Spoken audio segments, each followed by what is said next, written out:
All right, take this time and call to order the meeting of the International Falls Economic Development Authority for Monday, September 18th, 2017 at 17:20.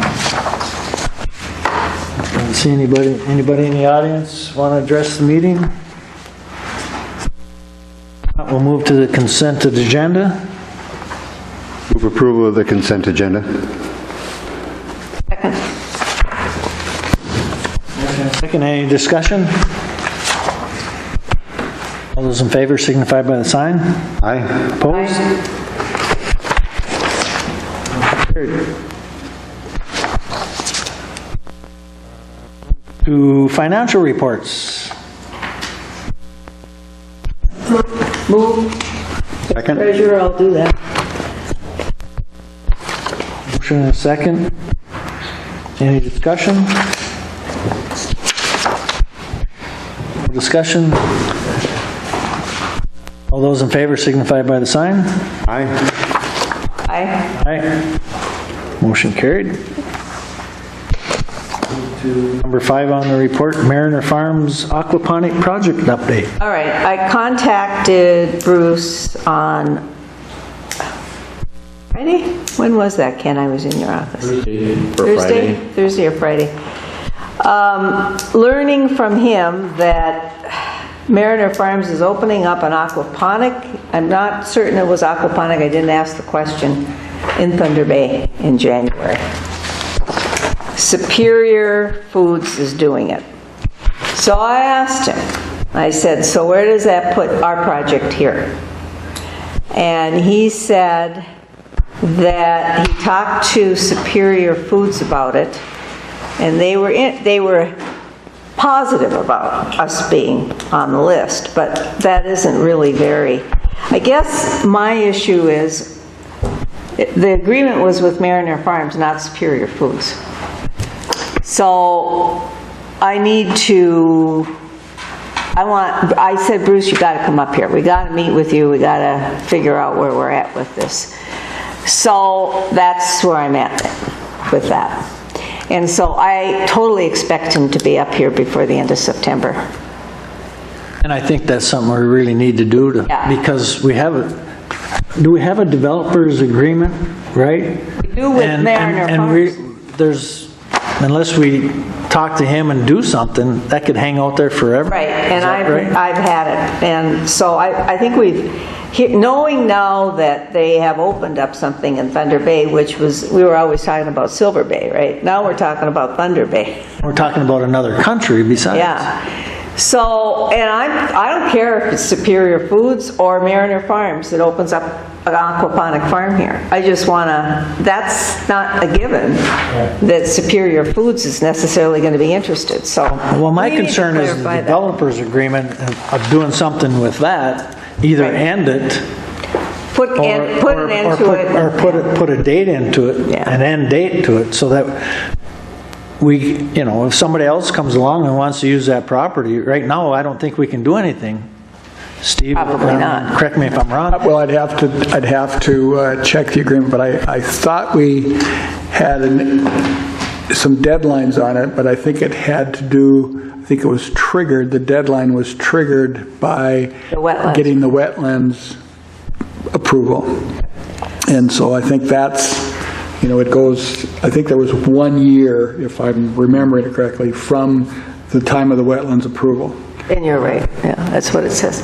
So anyway, just give you that update. What's hopeful is that a business has found this to be viable, a very large business, and, but that's the only hope I can hold out at this point. And, Well, it's been hanging out there for a couple of years, so it'd be nice to hear from him, what his intent is, and if we're going to move forward or not, and if not, then we can at least try and find someone else that might want to use that property.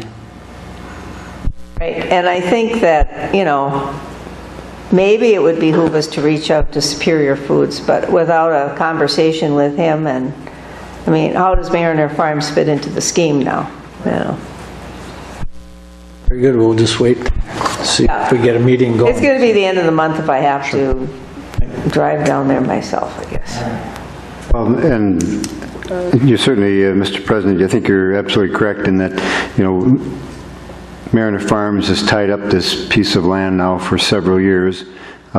We've had no real indication that anything is going to move forward. Not that we've got anyone beating down our doors to get the property, but it would seem to me we've given a reasonable amount of time to Mariner Farms to get their game plan in order, and it doesn't appear that it's coming forth. The other question I would have is, does Mariner Farms owe monies to business in this town?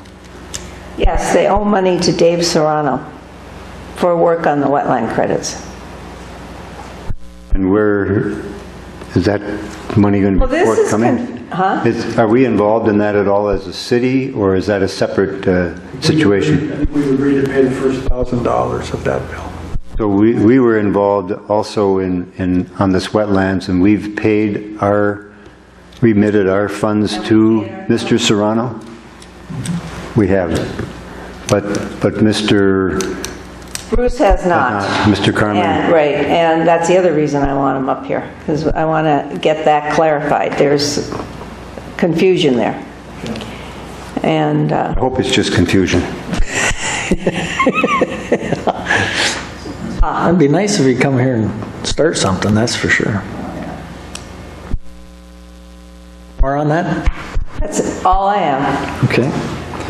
We move to number 6 is correspondence from the Great Northern Transmission Line.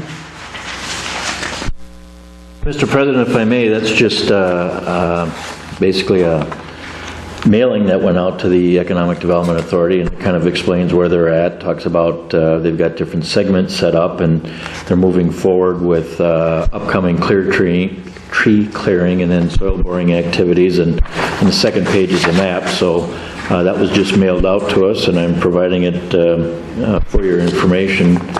As you might recall, we did have 2 small easements that were granted to them in order to allow them to do some clear clearing within their construction zone. So, And Brian and I viewed some of the clearing already of the right-of-way for that. Takeda.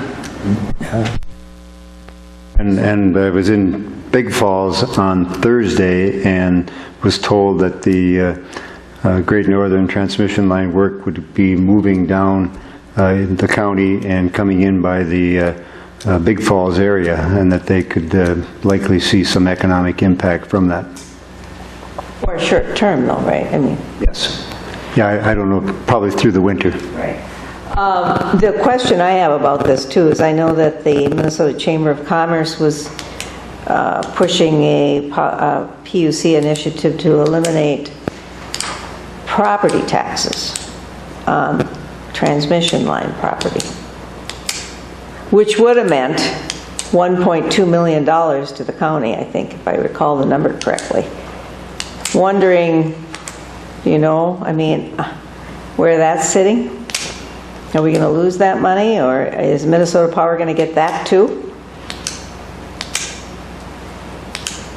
That's up to the legislature. Definitely a good question. Yeah. No doubt about it, because I'm sure the county's been counting on that money. Yeah, well, you know how I feel about the EITE law, and this one, on top of it, just frosts me.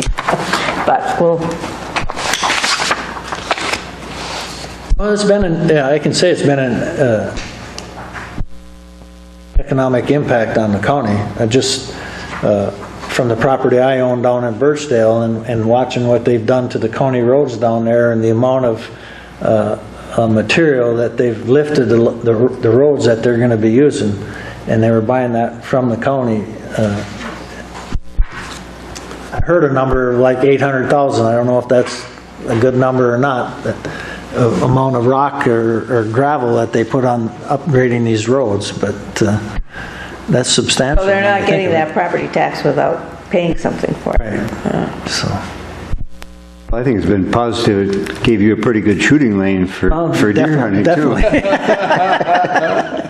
It's going to increase my chances of getting a deer this year for sure. Anything else on that? No, I would just add that there was a document that they were supposed to sign and send back, a letter to them or an email, I don't recall which it was, and I have not received it from them, so I'm going to start writing. All the approvals we need to do. Keep us abreast on that, so make sure we get it. Nothing else, or any other business to come before us? Mr. Chair, given the activity level of the International Falls Economic Development Authority, I would make a motion that we would go to quarterly meetings and would reduce some of the staff work and would make that, under the bylaws, the chair can call a meeting anytime, so would leave that, we would meet, the next quarterly meeting would be January, and you would call us together if necessary in between. I would make that motion. Or you could make it the end of the quarter. This is the end of the third quarter, so you could, December would be the end of the fourth quarter. Could do it in December. I mean, Or second to that, or?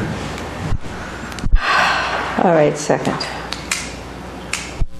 More discussion? Mr. President, I'm nearly 100% certain that the statute requires a monthly meeting. But Under the statute or the bylaws? no, the statute. Okay. And that's part of the reason why we have been doing it this way, is because it's required. I believe that when I look at some other jurisdictions, and I'm not necessarily advocating this, but I don't think that they have monthly meetings, but I know that the statute requires it. I don't know that anybody would necessarily object to it, and I appreciate the thought behind the motion, but I think we've just been doing it, and we've put relatively mundane things on the agenda. I mean, we haven't had a project, or Mariner Farms update, of course, is important, but I believe the statute requires it for an EDA. I can verify that. It would be a 5-minute search, but I don't know what it is. But, so the question would be, do you still want to go forward with the motion, or whether it's... Would we just make it that it's contingent on the possible, or It that it's being- under statute that it's possible? And if not, we'll just continue with the monthly? Okay. Is that okay with the motion? I would Second. make that part of the motion, that it be contingent upon it being acceptable under the statutes of the state. Did I second that? Yes. Okay. Any more discussion? I just want to say that this is an example of you need staff to move an agenda forward. You can't really expect the council member or the commission members to, act as staff. And so what we're seeing that's happening to the EDA is just a lack of a staff position. And so it sort of breaks me up that we've come to this point, but that's the reality. More discussion? Not all those in favor signify by the sign. Aye? Aye. Aye. Those opposed? Motion carried. Thank you. Any other business? If not, we'll stand adjourned at 17:32.